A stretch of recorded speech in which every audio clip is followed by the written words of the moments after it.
ಮಹಿಳೆಯೊಬ್ಬರಿಗೆ ಜಾತಿ ನಿಂದನೆ ಮಾಡಿ ಮಾನಕ್ಕೆ ಕುಂದುಂಟಾಗುವಂತೆ ವರ್ತಿಸಿದ ಆರೋಪದ ಮೇರೆಗೆ ವ್ಯಕ್ತಿಯೊಬ್ಬರನ್ನ ಕೊಲ್ಲೂರು ಪೊಲೀಸರು ಬಂಧಿಸಿದ್ದಾರೆ. ಘಟನೆಗೆ ಸಂಬಂಧಿಸಿ 2 ಪ್ರತ್ಯೇಕ ಪ್ರಕರಣಗಳು ದಾಖಲಾಗಿವೆ.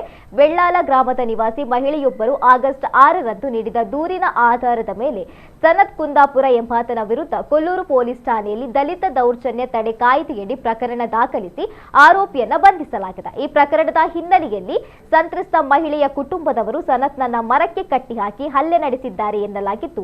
ಈ ಕುರಿತು ಸನತ್ ನೀಡಿದ ಪ್ರತಿ ದೂರಿನ ಆಧಾರದ ಮೇಲೆ ಕೊಲ್ಲೂರು ಠಾಣೆಯಲ್ಲಿ ಕೊಲೆ ಯತ್ನ ಸೇರಿದಂತೆ ವಿವಿಧ ಪ್ರಕರಣ ದಾಖಲಾಗಿದೆ. ಈ ಪ್ರಕರಣದಲ್ಲಿ 2 ಆರೋಪಿಗಳನ್ನ ಪೊಲೀಸರು ಬಂಧಿಸಿದ್ದಾರೆ.